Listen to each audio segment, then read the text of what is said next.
പാപഭാരത്താൽ ജീവിക്കുന്നവരിലും പാർശ്വവൽക്കരിക്കപ്പെട്ടവരിലും മദ്യപാനത്താൽ ഉപേക്ഷിക്കപ്പെട്ടവരിലും യേശുവിൻ്റെ തിരുമുഖം ദർശിച്ചുകൊണ്ട് കാഞ്ഞിരപ്പള്ളി രൂപതയിലെ തമ്പലക്കാട് പെനുവേൽ എമ്മാനുവേൽ ആശ്രമങ്ങളിലെ വിശേഷങ്ങളുമായി നിത്യസാന്ത്വനത്തിൻ്റെ പുതിയ ഒരു എപ്പിസോഡിലേക്ക് ഏവർക്കും സ്വാഗതം.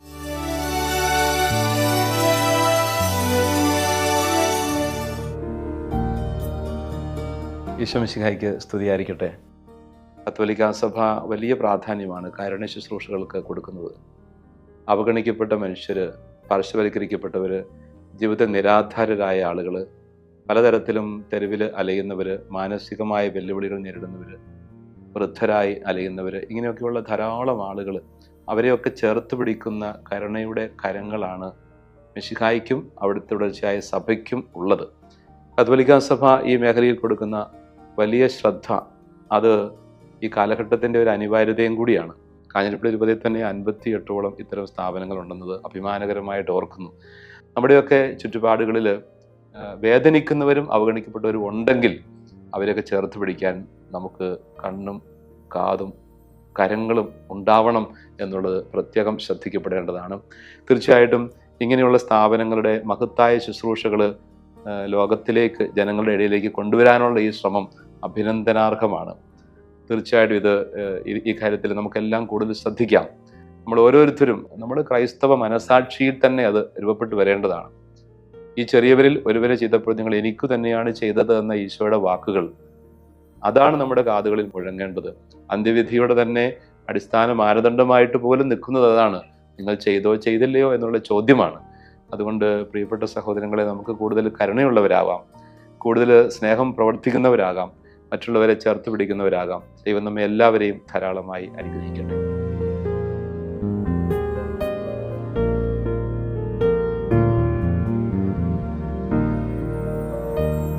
പ്രിയ സഹോദരങ്ങളെ, പെനുവേൽ, എമ്മാനുവേൽ എന്ന് പറയുന്ന രണ്ട് സ്ഥാപനങ്ങളാണ് ഇവിടെയുള്ളത്.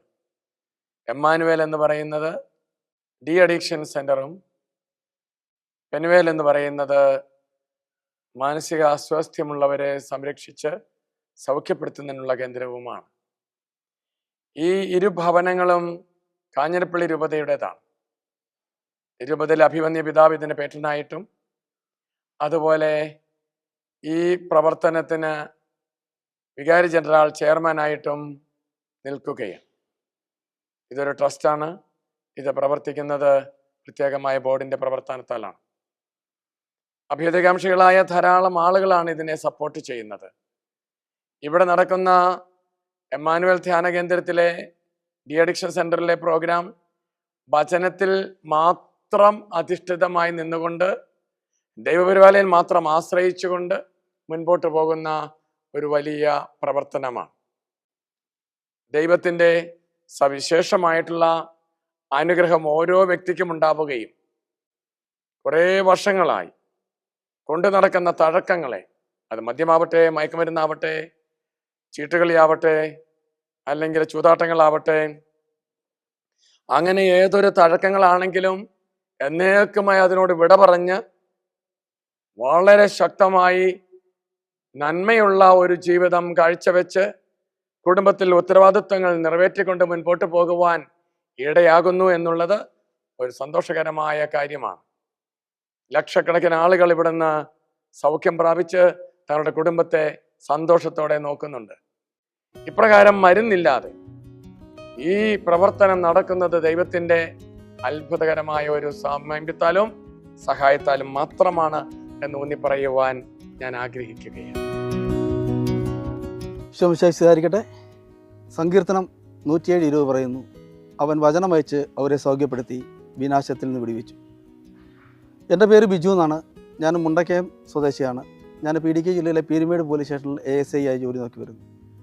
2013 വരെയുള്ള കാലഘട്ടങ്ങളിൽ ശരിക്കും ഒരു മദ്യത്തിന് അഡിക്ഷനായി ഞാൻ എൻ്റെ ജീവിതം തുലച്ചുകൊണ്ടിരുന്നൊരു കാലം ഉണ്ടായിരുന്നു. എൻ്റെ കുടുംബജീവിതം താറുമാറായി. എൻ്റെ ഒഫീഷ്യൽ ജീവിതത്തിലേക്ക് കരുതൽ വീശുന്ന ഒരുപാട് അനുഭവങ്ങളുണ്ടായി. സമൂഹത്തിൽ നിന്നും എൻ്റെ സഹപ്രവർത്തകരിൽ നിന്നും കുടുംബത്തിൽ നിന്നുമെല്ലാം മാറി നിൽക്കേണ്ട ഒരു അവസ്ഥയിൽ ജീവിതം വഴിമുട്ടിയൊരു ആത്മഹത്യയുടെ വക്കിൽ നിൽക്കുന്ന ഒരു അവസ്ഥയിലാണ് ഞാൻ കാഞ്ഞിരപ്പള്ളി രൂപതയുടെ കീഴിലുള്ള തമ്പലക്കാട് പെനുവേൽ ആശ്രമത്തിൽ 2013 സെപ്റ്റംബർ മാസം 10-ാം തീയതി ധ്യാനത്തിനായി വന്നത്. ആ ധ്യാനത്തിന് ശേഷം നാളിന്ന് വരെ, ഇതിപ്പോൾ 2024 ഈ കാലഘട്ടം വരെ മദ്യത്തിൻ്റെ പിടിയിൽ നിന്നും മുക്തി നേടിയ എനിക്ക് 10-ാം തീയതി മുതൽ 17-ാം തീയതി വരെ പെനുവേലിൽ നടക്കുന്ന ഈ ആശ്രമത്തിൽ നടക്കുന്ന ധ്യാനത്തിൽ ശുശ്രൂഷ ചെയ്യാനായിട്ട് കർത്താവ് എന്നെ അനുഗ്രഹിച്ചു. ബഹുമാനപ്പെട്ട സെബാസ്റ്റ്യൻ പെരുന്നലോച്ചനാണ് ഇപ്പോൾ ഇതിൻ്റെ ഡയറക്ടർ. അച്ഛനും സഹപ്രവർത്തകരും മദ്യപാനികളെ ചേർത്ത് പിടിക്കുന്ന, മദ്യത്തിനടിമയായി എല്ലാവരിൽ നിന്നും മാറ്റപ്പെടുന്ന ആൾക്കാരെ ചേർത്ത് പിടിച്ചുകൊണ്ട് അവർക്ക് മദ്യത്തിൽ നിന്നും മയക്കുമരുന്നിൽ നിന്നും മറ്റെല്ലാ അഡിക്ഷനിൽ നിന്നും മോചനം കിട്ടുന്നതിന് വേണ്ടി വചനം മാത്രം, ഒരു മരുന്നുമില്ലാതെ വചനം അയച്ച് അവരെ സൗഖ്യപ്പെടുന്ന ഒരു അനുഭവത്തിലാണ് നമ്മളിവിടെ കടന്നു വന്നിരിക്കുന്നത്. ഞാനൊക്കെ അതിൻ്റെ ജീവിക്കുന്ന സാക്ഷികളാണ്. 1992 തമ്പലക്കാട് പള്ളി വികാരിയായി ബഹുമാനപ്പെട്ട സെബാസ്റ്റ്യൻ വെച്ചുകരടച്ചൻ ചാർജ് എടുത്തു. അദ്ദേഹം കാഞ്ഞിരപ്പള്ളി രൂപത അംഗമാണ്. ഇവിടെ വികാരിയായിരിക്കെ സെബാസ്റ്റ്യൻ്റെ മുമ്പിൽ വന്ന 3 ആളുകൾ മദ്യം നിർത്താൻ ആഗ്രഹിക്കുന്ന അച്ചോ എന്ന് പറഞ്ഞപ്പോൾ അവരെ പള്ളിപ്പുണിയിൽ താമസിപ്പിച്ച് അവർക്ക് ആവശ്യമായ വചനം കൊടുത്ത് നിർദ്ദേശം കൊടുത്ത് അവരെ മദ്യത്തിൽ നിന്ന് മാറ്റുന്നതിനായി പരിശ്രമിച്ചു. അത് വിജയിച്ചു. സാവകാശം അവര് കുറേ ആൾക്കാരെ കൂടെ കൊണ്ടുവന്നു. പതിയെ പതിയെ ഇവിടെ മദ്യം നിർത്തുന്നവരുടെ എണ്ണം കൂടുവാൻ തുടങ്ങി.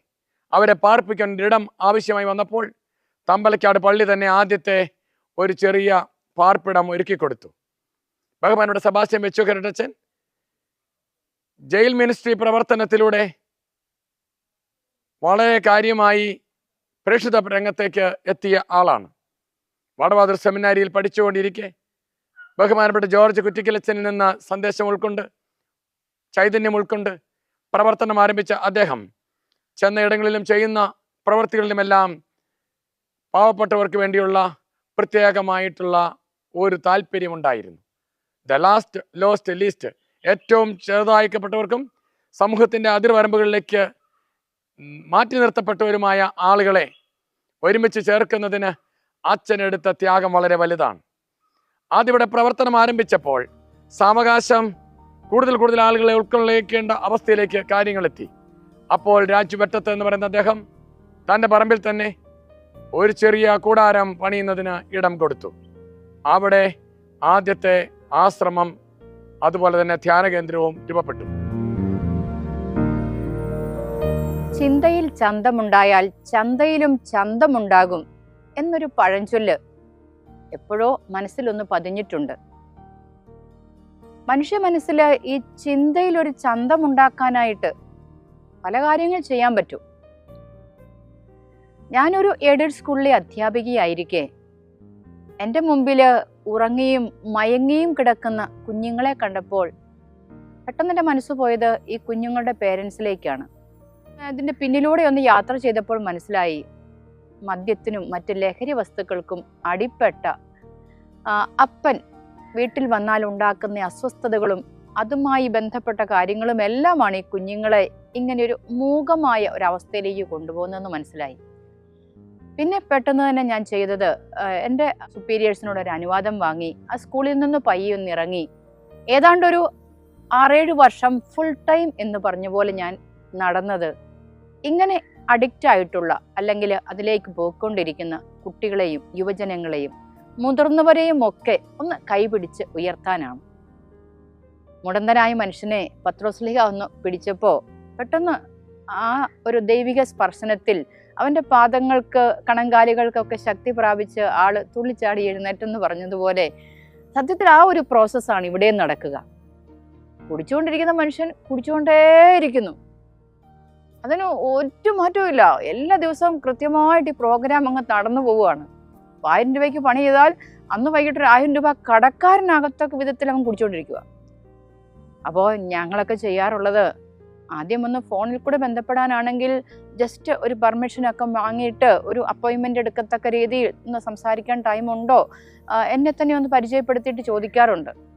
അപ്പോൾ സാധാരണഗതിയിൽ ഏത് മനുഷ്യരും നമ്മളോടൊന്ന് റെസ്പോണ്ട് ചെയ്യും. ഒന്ന് കാണണമല്ലോ, ഒന്ന് ആഗ്രഹിക്കുന്നല്ലോ. താങ്കൾ ഒരു നല്ല മനുഷ്യനാണെന്ന് കേട്ടല്ലോ. ഇതാണ് ഞാൻ ആദ്യം പറയുന്ന ഡയലോഗ്. ഇത് കേൾക്കുമ്പോൾ സാധാരണ മനുഷ്യരെല്ലാം ആരാണെങ്കിലും അവൻ നല്ലവനാണല്ലോ, അവൻ റെസ്പോണ്ട് ചെയ്യും. പിന്നെ ഒന്ന് വിളിച്ചു വരുത്തി ഒരു 10 മിനിറ്റ് സംസാരിച്ച്, അല്ലെങ്കിൽ അവരുടെ വീട്ടിലോട്ടൊന്ന് ചെന്ന് അവനെ ഒന്ന് കണ്ട് മിണ്ടി അത്യാവശ്യം കാര്യങ്ങളൊക്കെ പറഞ്ഞ്, പിന്നെ ഒരു ട്രീറ്റ്മെന്റ് ആവശ്യമുണ്ടെങ്കിൽ അത്യാവശ്യം ഡോക്ടറെ അടുത്തൊന്ന് കൊണ്ടുപോയി ഒന്ന് ഡോക്ടറെ ഒന്ന് കാണിച്ച് ഒരു 4-5 ദിവസം ഒന്ന് അഡ്മിറ്റ് ആക്കി, അതിനുശേഷം ഞാൻ ചെയ്യാറുള്ളത് നമ്മുടെ ഈ പെനുവേൽ ആശ്രമത്തിലേക്ക് അവരെ ധ്യാനത്തിനായിട്ട് കൊണ്ടുവരികയാണ്.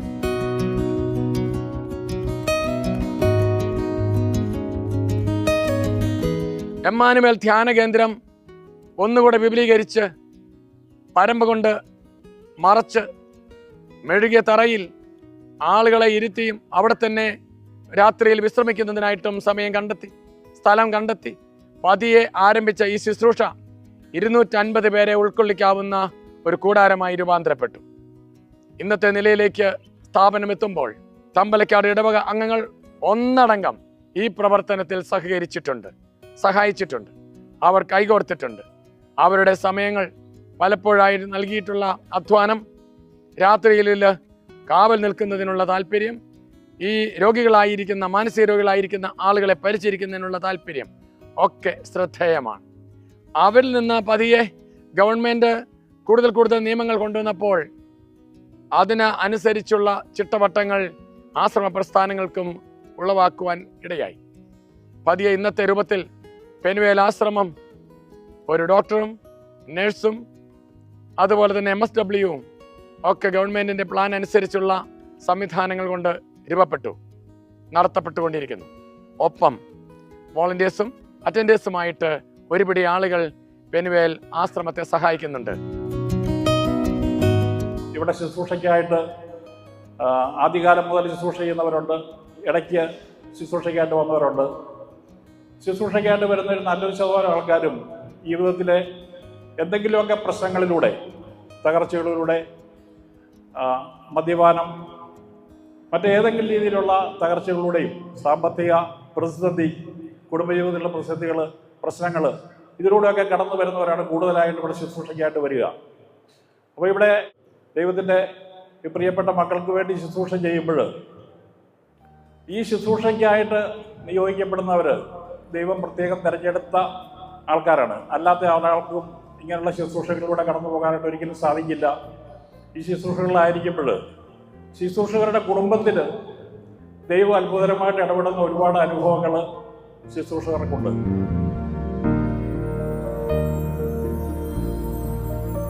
ഈശോമിശിഹായ്ക്ക് സ്തുതിയായിരിക്കട്ടെ. ഞാൻ 25-ലേറെ വർഷമായിട്ട് ഇവിടെ ഗാന ശുശ്രൂഷയിൽ നേതൃത്വം കൊടുത്തുകൊണ്ടിരിക്കുന്നു. കർത്താവ് അതിനുമായിട്ട് എന്നെ ഉപയോഗിച്ചുകൊണ്ടിരിക്കുന്നു. പ്രത്യേകിച്ച് ഇങ്ങനൊരു ആശ്രമത്തിൽ അല്ലെങ്കിൽ ഇങ്ങനെ ധ്യാന കേന്ദ്രത്തിൽ വന്ന് വർക്ക് ചെയ്യാനിടയുണ്ടായ സാഹചര്യം, എൻ്റെ ചെറുപ്പത്തിൽ തന്നെ ലഹരി മൂലം എൻ്റെ കുടുംബത്തിൽ തന്നെ ചില പ്രശ്നങ്ങളൊക്കെ ഉണ്ടായിരുന്നു. അതും ഒരു കാരണമാണ് എന്നെ ഈ ധ്യാന കേന്ദ്രത്തിലേക്ക് ആകർഷിക്കാൻ. അങ്ങനെ ഇവിടെ പാടുവാനായിട്ട് വന്ന് ധ്യാന കേന്ദ്രത്തിലെ ഗാന ശുശ്രൂഷയിൽ അച്ഛൻ്റെ കൂട്ടത്തിൽ സഹകരിച്ച് ഇത്രയും കാലത്തിനിടയ്ക്ക് അനവധി അനുഭവങ്ങൾ, അനേകർക്ക് ദൈവാനുഗ്രഹങ്ങൾ ഉണ്ടാകുന്നത് കാണുവാനും അതിന് സാക്ഷിയാവാനും സാധിച്ചിട്ടുണ്ട്. അത് വലിയൊരു ദൈവാനുഗ്രഹമാണ്. അതുപോലെ തന്നെ എൻ്റെ ജീവിതത്തിൻ്റെ വ്യക്തിപരമായിട്ട് ഒരുപാട് അനുഗ്രഹങ്ങൾ ഇതിലൂടെ കർത്താവ് നൽകിയിട്ടുണ്ട്. അനേക കുടുംബങ്ങൾ രക്ഷ പ്രാപിക്കുന്നത്, മദ്യത്തിൽ നിന്ന് വിടുതൽ പ്രാപിച്ച്, അതായത് വിവാഹബന്ധം വേർപെടുത്താനുള്ള സാഹചര്യത്തിൽ നിന്നിരുന്ന കുടുംബങ്ങൾ പോലും ഇവിടെ വന്ന് ധ്യാനം കൂടി ഒരുമിച്ച് കർത്താവിനെ സ്തുതിച്ചുകൊണ്ട് 10-15 വർഷത്തിലേറെയായിട്ടുള്ളവരെയൊക്കെ എനിക്കറിയാം. അതുപോലെ അവർ എല്ലാ മാസവും ഇവിടെ 30-ാം തീയതി നൈറ്റ് വിജിലുണ്ട്. അതിന് ഇവരെല്ലാം വരികയും പള്ളി നിറച്ച് ഇവരുടെ സാന്നിധ്യം ഉണ്ടാവുകയും വളരെ അനുഗ്രഹിക്കപ്പെട്ടവരായിട്ട് രാത്രി 12 മണിയോടുകൂടി ഇവർ എല്ലാവരും തിരിച്ച് ഭവനങ്ങളിലേക്ക് മടങ്ങുകയും ചെയ്യുന്ന ഒരു അനുഭവം. കഴിഞ്ഞ 18 വർഷമായിട്ട് ഞാനും ഈ ധ്യാന ടീമിൽ ഒരു അംഗമാണ്, ഈ ധ്യാനത്തിന്റെ ഒരു ഭാഗമാണ്. ഏതാണ്ട് ഒരു 2 വർഷത്തോളം ഫുൾ ടൈം ഈ ധ്യാനത്തിൽ ഞാനും ഇവിടെ ഉണ്ടായിരുന്നു, ഇതിൻ്റെ ഒരു കോർഡിനേറ്റർ എന്ന നിലയിൽ. പ്രിയപ്പെട്ടവരെ, 10-ാം തീയതി ഇവർ ധ്യാനിക്കാൻ വരുമ്പോൾ നമ്മൾ നോക്കി നിന്നു പോകും. ഒരു മനുഷ്യനാണോ അതോ ഒരു മൃഗമാണോ ഈ മുറ്റത്തുകൂടെ ഇഴയുന്നത് എന്നതൊരു സംശയം നമ്മുടെ മനസ്സിലുണ്ടാവും. 10-ാം തീയതി അസലൊരു ഷാപ്പ് അല്ലെങ്കിൽ ഒരു ബിവറേജിന്റെ ഫ്രണ്ട് ഇങ്ങനെയൊക്കെ നമുക്ക് ഓർക്കാൻ പറ്റുള്ളൂ. മുഴുവൻ കുടിച്ചിട്ട് അല്ലെങ്കിൽ മറ്റ് ഡ്രഗ്സ് എല്ലാം ഉപയോഗിച്ച് വരുന്ന ആൾക്കാരാണ്. പക്ഷെ 10-ാം തീയതി അവർക്കൊന്നും അറിയില്ല. അന്ന് കുറച്ച് കലാപരിപാടികളും കാര്യങ്ങളും ഒക്കെ ഉണ്ടാകും. ഇവര് തന്നെയാണ് അതിൻ്റെ കലകളും എല്ലാം നടത്തുന്ന ആൾക്കാർ. അന്ന് ഒന്നും അറിയാതെ വെറുതെ എന്തോ ഒരു കോപ്രായം കാണിച്ചു നിൽക്കുന്ന മനുഷ്യൻ 11-ാം തീയതി മുതലാണ് അവൻ എന്തിനാ താൻ വന്നത്, എവിടെയാ വന്നത്, ആരാ തന്നെ ഇവിടെ ആക്കിയിരിക്കുന്നത്, ഈ ചിന്തകൾ പോലും മനസ്സിലേക്ക് വരിക. 11-ാം തീയതി മുതൽ വളരെ ചിട്ടയോടും ക്രമത്തോടും കൂടിയ നല്ലൊരു ധ്യാനമുണ്ട്, നല്ലൊരു പ്രാർത്ഥനയുടെ അനുഭവം ഇവിടെയുണ്ട്, ഈശോ തൊട്ടെഴുന്നേൽപ്പിക്കുന്ന ഒരു അനുഭവം ഇവിടെയുണ്ട്. 17-ാം തീയതി ആകുമ്പോഴേക്കും അവൻ്റെ മനസ്സിൽ നല്ല ചിന്തകൾ മാത്രമല്ല, ജീവിത ബോധ്യങ്ങൾ അവന് കിട്ടും. ജീവിക്കാനുള്ള വലിയൊരു കരുത്ത് അവന് കിട്ടും. ജീവിക്കണമെന്നുള്ള ഒരു അതിയായ ആഗ്രഹം അവന് കിട്ടും. അവൻ എഴുന്നേൽക്കുന്നതോടൊപ്പം അവൻ്റെ കുടുംബത്തെ കൂടി അവനൊന്ന് ചേർത്ത് പിടിക്കുന്ന അനുഭവം ഉണ്ടാവും. പ്രിയപ്പെട്ടവരെ, ആയിരക്കണക്കിന് 10,000-കണക്കിന് മനുഷ്യർ തങ്ങളുടെ ജീവിതത്തെ തൊട്ടറിഞ്ഞ, തിരിച്ചറിഞ്ഞ, ജീവിതത്തിൻ്റെ വൈവിധ്യങ്ങളായ മേഖലകളിലേക്ക് ഒന്ന് നടന്ന് കയറാനുള്ള ഒരു വലിയ ഒരു ശക്തി സംഭരിച്ച ഒരു സെന്ററാണ് ഈ ഇമ്മാനുവേൽ പെനുവേൽ ആശ്രമവും ഈ ഇമ്മാനുവേൽ ധ്യാന സെന്ററും. പെനുവേൽ ആശ്രമത്തിലെ അന്തേവാസികൾ, ആശ്രമത്തിലെ താമസക്കാരായ ഓരോ വ്യക്തിയും 5:30 എഴുന്നേൽക്കുന്നു. തുടർന്ന് 5:45 ജപമാല, 6:40 വിശുദ്ധ കുർബാന. വിശുദ്ധ കുർബാനയെ തുടർന്ന് അവർക്ക് കുറേ സമയം എക്സർസൈസാണ്. അങ്ങനെ അവരുടെ ആ ജീവിതത്തെ ശാന്തമായ ഒരു അന്തരീക്ഷത്തിലേക്ക് കൊണ്ടുവന്നു കഴിഞ്ഞ് പിന്നെ പ്രഭാത ഭക്ഷണം, വിശ്രമം, തുടർന്ന് മരുന്നൊക്കെ കഴിച്ചതിന് ശേഷം അവർ ജോലിക്കിറങ്ങുകയാണ്. അങ്ങനെ ജോലിക്കിറങ്ങി വളരെ സാധിക്കുന്ന ആളുകൾ മാത്രം ആണ് ജോലിക്ക് ഇറങ്ങുക. കുറേ പേര് വിശ്രമിക്കും, കുറേ പേര് ജോലിക്കിറങ്ങും. ജോലിയെല്ലാം കഴിഞ്ഞ് 12:30 ആകുമ്പോൾ അവർ വീണ്ടും കയറും. കുറേ പേര് ആ സമയത്തേക്ക് പ്രാർത്ഥന ആരംഭിച്ചിരിക്കും. പ്രാർത്ഥനയെല്ലാം കഴിഞ്ഞ് ഉച്ചഭക്ഷണം കഴിഞ്ഞ് കുറേ സമയം അവർക്ക് വിശ്രമമാണ്. അതിനെ തുടർന്ന് വീണ്ടും ജോലി ചെയ്യാൻ പറ്റുന്ന ആൾക്കാർ ജോലിക്ക് പോകും. എല്ലാവരും 3:30 ആകുമ്പോഴത്തേക്കും പ്രാർത്ഥനയ്ക്കായിട്ട് ഒരുമിച്ച് കൂടും. 4:30 കാപ്പിയൊക്കെ കുടിക്കുന്നു. തുടർന്ന് ആരാധന, പ്രാർത്ഥന, ജപമാല എന്നിങ്ങനെയുള്ള ആ ശുശ്രൂഷകൾ തുടരും. ഇപ്രകാരം പ്രാർത്ഥനയിൽ അധിഷ്ഠിതമായി ജീവിതം കൊണ്ടുപോകുമ്പോൾ അവർക്ക് ഓരോരുത്തർക്കും വളരെ ശാന്തതയും സന്തോഷവും അനുഭവപ്പെടുകയാണ്. ഇതിൽ കുറേ പേര് ഡ്രസ്സ് വാഷ് ചെയ്യാൻ പോകുന്നവരുണ്ട്, പറമ്പിൽ ജോലിക്ക് പോകുന്നവരുണ്ട്, അല്ലെങ്കിൽ മറ്റ് ക്ലീനിങ്ങിന് സഹായിക്കുന്ന ആളുകളുണ്ട്. ശരിക്കും പറഞ്ഞു കഴിഞ്ഞാൽ ഒരു കുടുംബത്തിൽ ചെയ്യുന്ന പ്രവൃത്തികൾ എല്ലാവരും ചേർന്ന് വളരെ സന്തോഷകരമായിട്ട് പ്രവർത്തിക്കുന്നു. ഇതൊരു കുടുംബ അനുഭവമാണ്. ഇവിടെ ദൈവത്തിൻ്റെ പ്രവർത്തനം ഈ മക്കളിലൂടെ നമുക്ക് കാണുവാനാവും. അവർക്ക് ശുശ്രൂഷ ചെയ്യുന്നവരെല്ലാവരും അനുഗ്രഹീതരായി തീരുന്നുണ്ട്. ഞാൻ 4 വർഷമായി ഇവിടെ വന്ന് പെനുവേൽ ആശ്രമത്തിൽ വന്ന് കൃഷിത ജോലി ചെയ്യാൻ തുടങ്ങിയിട്ട്. എൻ്റെ നടുവുകൾക്ക് ബലക്കുറവ്, കാലിന് ബലക്കുറവുള്ളവനാണ്. എന്നിരുന്നാലും മാതാവിൻ്റെ കൃപയാൽ ഞാൻ ചെയ്യുന്ന ജോലി ഭംഗിപൂർവ്വം ചെയ്യാനായിട്ട് എനിക്ക് ഇന്ന് വരെ എൻ്റെ മാതാവ് എന്നെ സഹായിച്ചു. കാല് മുറിച്ച് കാരണവർ ഒരു 85 വയസ്സ് മേളിലുണ്ട്. ഇവിടെ വന്നപ്പോൾ കാല് 2 ഉണ്ടായിരുന്നു. കാലിൽ കൂടെ പുഴുവായിരുന്നു വന്നുകൊണ്ടിരുന്നത്. കട്ടിലേ കിടന്നാൽ കട്ടിലേ കിടക്കുകയില്ലായിരുന്നു. കട്ടിലേ നിന്ന് ഉരുണ്ട് താഴെ പോവും. ഒരാഴ്ച കഴിഞ്ഞപ്പോൾ അച്ഛൻ ആശുപത്രി കൊണ്ടുപോയി. ഞാനും കൂടെ പോയി. ആ കാല് മുറിച്ചു. 15-ാം പൊക്കം സ്റ്റിച്ച് എടുക്കാമെന്ന് ഡോക്ടറിന് സംശയമായിരുന്നു. എന്താണെന്ന് ചോദിച്ചു കഴിഞ്ഞാൽ പുള്ളിക്ക് ഷുഗറിൻ്റെ അസുഖം എല്ലാം ഉണ്ടായിരുന്നതാണ്. എന്നിരുന്നാലും 15-ാം പൊക്കം തന്നെ ഞങ്ങൾ സ്റ്റിച്ച് എടുത്ത് വളരെ മിടുക്കനായിട്ട് വീണ്ടും ഒരു 2-2.5 കൊല്ലത്തോളം ഞങ്ങളുടെ കൂടെ ഉണ്ടായിരുന്നു. കഴിഞ്ഞ വർഷമാണ് മരിച്ചു പോയത്. നല്ല മരണം പ്രാധാന്യം ചെയ്യാനായിട്ട് എനിക്ക് അതിനും കഴിഞ്ഞു. അതുപോലെ തന്നെ കോട്ടയംകാരനൊരു ബാലകൃഷ്ണൻ 8 മാസക്കാലം കട്ടിലിൽ തന്നെ കിടപ്പായിരുന്നു. പുള്ളിയുടെ ബോൺ TV വന്നിട്ട് നട്ടൽ 2 ദ്രവിച്ചു പോയതാണ്. അത് ഇവിടുന്ന് ഞങ്ങളെ കൊണ്ട് ഓപ്പറേഷൻ ചെയ്ത് ലക്ഷങ്ങൾ മുടക്കി ഓപ്പറേഷൻ ചെയ്ത് ഇവിടെ കൊണ്ടുവന്ന് നോക്കി പരിചരിച്ച് അത് ഒരു 2-2.5 വർഷക്കാലം വീണ്ടും ജീവിച്ച് നടന്നു. ഡോക്ടർ പറഞ്ഞ് നടക്കാൻ പാടായിരിക്കുമെന്ന് പറഞ്ഞു. എന്താ വേണേൽ ഞാൻ നടത്തി. എല്ലാ കാര്യങ്ങളും പുള്ളിയുടെ നോക്കി. അതുപോലെ എല്ലാ രോഗികളെ വളരെ കാര്യമായിട്ട് എൻ്റെ ഒരു അപ്പൻ അല്ലെ എൻ്റെ ഒരു സഹോദരൻ അല്ലെ എൻ്റെ ഒരു അനിയൻ എന്നുള്ള കണക്കൂട്ടിൽ മാത്രം കണ്ടുകൊണ്ട് ചെയ്യുവാനുള്ള കൃപ മാതാവ് തരുന്നു. അതിനുള്ള പ്രോത്സാഹനങ്ങൾ ഇവിടെയുള്ള അച്ഛന്മാർ രണ്ടുപേരും എനിക്ക് തരുന്നുണ്ട്. സന്തോഷമായിട്ട് ഞാൻ കഴിയും. മാത്തച്ഛൻ ഇവിടെ അഡ്മിഷൻ വരുമ്പോൾ അപ്പം അച്ഛൻ വിളിച്ച് പറഞ്ഞു, സുജ ഒന്ന് നോക്കണം, ഓട്ടോയിൽ വരുന്നുണ്ട് പേഷ്യൻ്റ്. നമ്മൾ നോക്കുമ്പോൾ ഒരു കാലിൽ കുറേ പഴയ തുണികൾ കുറേ വലിയ ഭാരത്തിൽ കെട്ടി വെച്ചിട്ടുണ്ട്. നമുക്ക് അടുക്കാൻ പോലും പറ്റില്ലായിരുന്നു, അത്രയ്ക്ക് സ്മെല്ലായിരുന്നു. അപ്പം ഞാൻ അച്ഛനോട് പറഞ്ഞു, അച്ഛൻ നമുക്ക് ഫസ്റ്റ് ഡോസ് എന്തായാലും ഇവിടെ പറ്റിയല്ല, ആൻറ്റിബയോട്ടിക്സ് IV പോകണം, അപ്പോൾ ഏതെങ്കിലും ഒരു ഹോസ്പിറ്റലിൽ പോയി അഡ്മിറ്റ് ചെയ്യണം എന്ന് പറഞ്ഞു. അപ്പോൾ അച്ഛൻ പറഞ്ഞു നമുക്കന്ന് MMTയിലേക്ക്, അവർക്കും സൗകര്യം മുണ്ടക്കയായിരുന്നു, MMTയിലേക്ക് വിട്ടു. അങ്ങനെ അവിടെ ഒരാഴ്ചത്തെ ട്രീറ്റ്മെൻറ്റ് കഴിഞ്ഞ് വന്നു. എങ്കിലും വൂണ്ടിന് ചെറുതായിട്ടൊരു വ്യത്യാസം മാത്രമേ ഉണ്ടായിരുന്നുള്ളൂ. നമ്മൾ ഡെയിലി ഡ്രസ്സിങ് ചെയ്ത് ഇപ്പോഴത്തെ അവസ്ഥയൊന്നും അല്ലായിരുന്നു അന്ന്. നമ്മളൊരു 1.5 വർഷത്തോളം ഡെയിലി ഡ്രസ്സിങ് ആയിരുന്നു. പിന്നെ അച്ഛനോട് നമ്മൾ തീരുമാനിച്ചിട്ട് ഡോക്ടറോട് തന്നെ പറഞ്ഞു. അപ്പോൾ ഡോക്ടർ പറഞ്ഞു കുറേ നാളത്തേക്ക് വൂണ്ടൊന്ന് ഓപ്പൺ ചെയ്തിടാൻ. അപ്പോൾ നമ്മുടെ ഈ അന്തരീക്ഷത്തിലെ എയറൊക്കെ ഒന്ന് പാസ് ചെയ്ത് വൂണ്ട് ചിലപ്പോൾ ഒന്ന് ഡ്രൈ ആവുന്നു. അതുകൊണ്ട് മാത്രമാണ് ഇപ്പോൾ വൂണ്ട് നമ്മളിപ്പോൾ ഓപ്പൺ ചെയ്തിട്ടിരിക്കുന്നത്. ഇപ്പം നമ്മൾ എന്നാലും ഓയിൻമെൻറ്റ് മെഡിസിൻ എല്ലാം പറ്റുന്നുണ്ട്, കഴിക്കാനും കൊടുക്കുന്നുണ്ട്. ആളിപ്പം ഓക്കെ ആയിട്ട് വരുന്നു.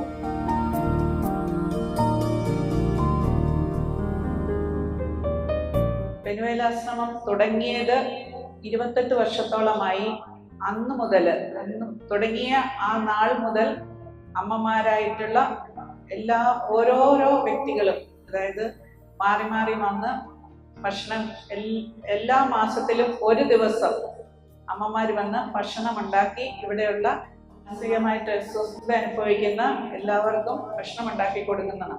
അതുപോലെ തന്നെ ആഴ്ചകളിലും ഒരു ദിവസം വന്നിട്ട് ഇവരുടെ തുണികൾ അലക്കി വൃത്തിയാക്കി കൊടുക്കും. കാരണം ഇവർക്ക് ഇവരുടേതായ വസ്ത്രങ്ങൾ അലക്കുവാനോ അതിനുള്ള ഒരു മാനസികാവസ്ഥയല്ല. അപ്പം അമ്മമാരായിരുന്നു ഇവിടെ വന്ന് തുണികൾ അലക്കി ഇവർക്ക് കൊടുത്തുകൊണ്ടിരുന്നത്. ഇമ്മാനുവൽ ധ്യാന കേന്ദ്രത്തില് ധ്യാനം നടക്കുമ്പോൾ അമ്മമാർ ഒരു ദിവസം വന്ന് മധ്യസ്ഥ പ്രാർത്ഥനയ്ക്കും വരുന്നുണ്ട്.